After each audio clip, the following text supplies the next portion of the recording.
Hopefully you could hear me well. Pretty chilly. It's been raining most of the day, but it stopped.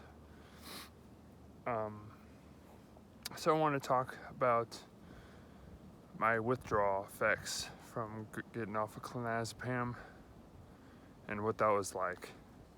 So, as you know, unless this is your first video that you're watching of mine, I have really bad anxiety.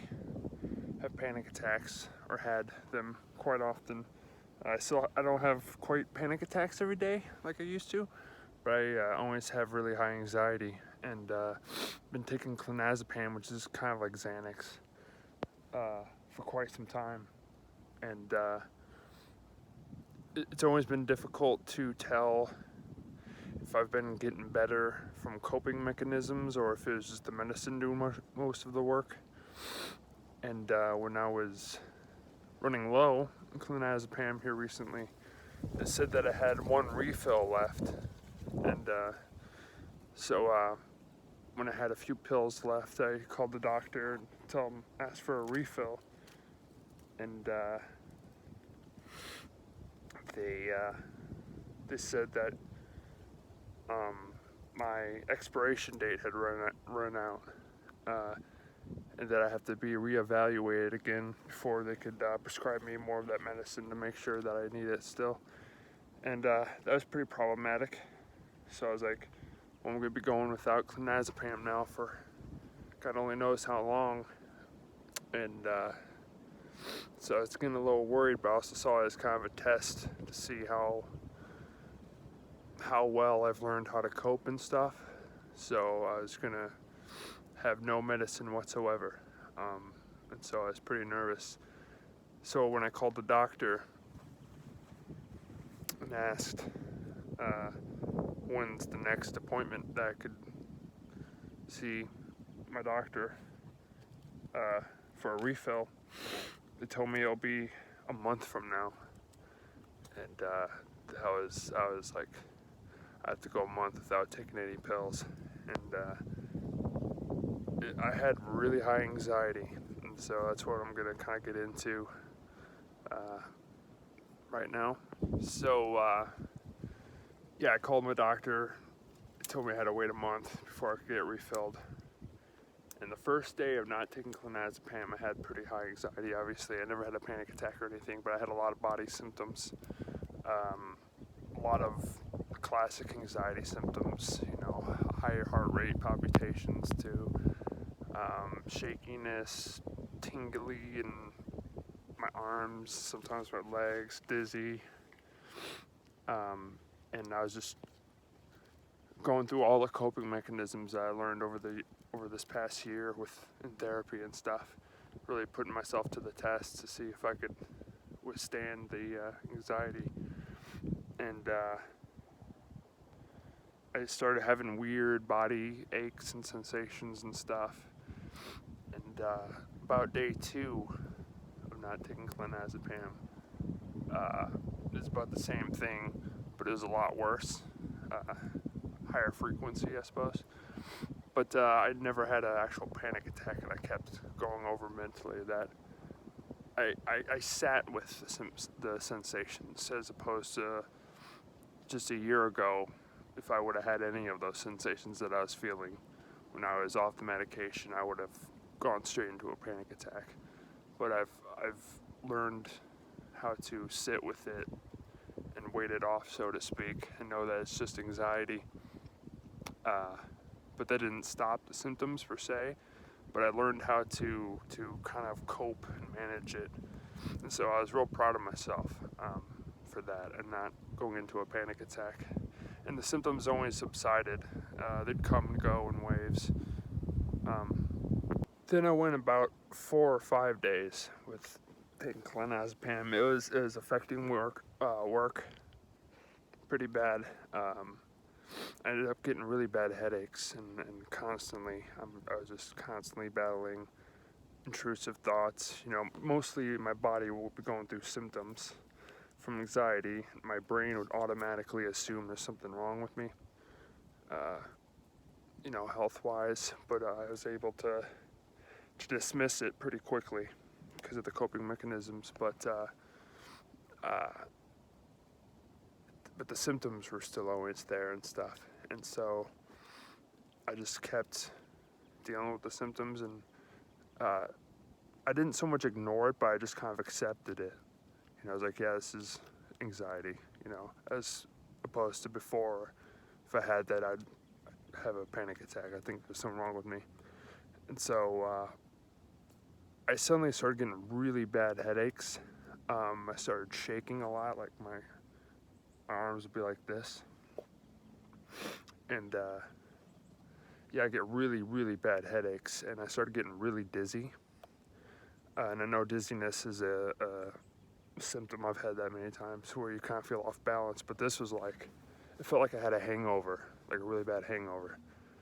And my whole head hurt, and my eyeballs felt like they're being squeezed, and it was just really bad. And it got to the point where I had to call off work for 2 days. And during that point in time, I was just really just wanting to take a pill, wanting a clonazepam. And so I think I actually was addicted to it, and my body was actually going through withdrawals. And it just got so bad to the point where I couldn't sleep. Never had a panic attack though. I was fighting off the anxiety and everything, and it was like this ongoing battle in my mind. I was just doing really well. I'm just really looking back. I feel pretty proud of myself. I feel like I really did learn how to cope with anxiety really well, because this was like the ultimate test of not having any sort of substance to help you out to deal with anxiety. It's just you're doing it on your own. And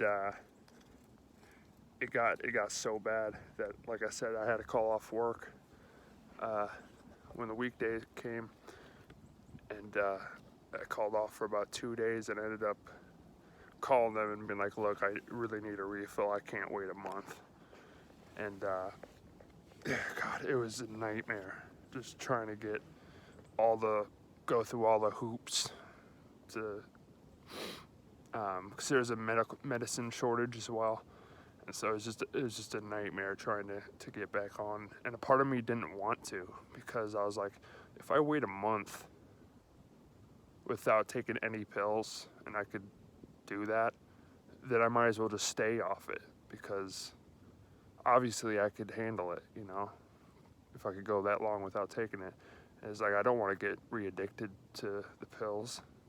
And so a part of me was like, I want the pills, and a part of me doesn't want the pills, because I feel like I'm at a point where I actually can. It's a possibility that I can, manage my anxiety and go through the motions without any type of medication, and not worrying about, the side effects and all that. But it got so bad that I just went to the doctor, and they ended up making it to where I could come in on Monday morning instead of waiting a month. But I'd already gone about a week and a half without it, and it was just really awful. And I wanted to know if it was anxiety that I was going through, or if it was just withdrawals, or maybe both. And I went to the evaluation. They evaluated me. I still have anxiety, surprising. And they said that you'll have to wait about a week before you can get the medicine. I'm like, oh great, that's lovely. And luckily, I went home and was going through terrible headache. Like I said, I was getting maybe 2 or 3 hours of sleep.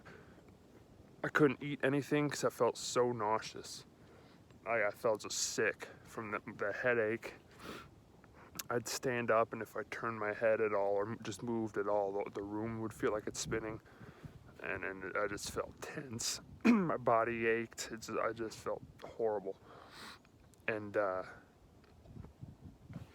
my mother, I finally texted my mother. I was like, "Do you have like Xanax or something, just so I could go to sleep?"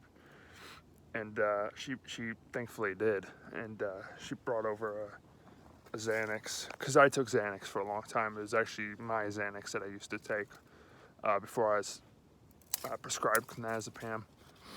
So I took that, and not instantly, but within about 30 minutes, all the symptoms went away.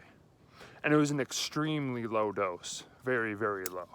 It's about like 1/5 of the dose that I take on my clonazepam, like really low dose. And within, like I said, 30 minutes, it all went away. All the symptoms, the headache, everything, the nausea, and that really, to me, it was like, oh, it was withdrawal symptoms I was going through. Because it was such a low dose that if it was anxiety, it wouldn't have done anything. You know what I mean? Like before, I needed a high amount of milligrams to be able to function when I had the anxiety, to lower my anxiety.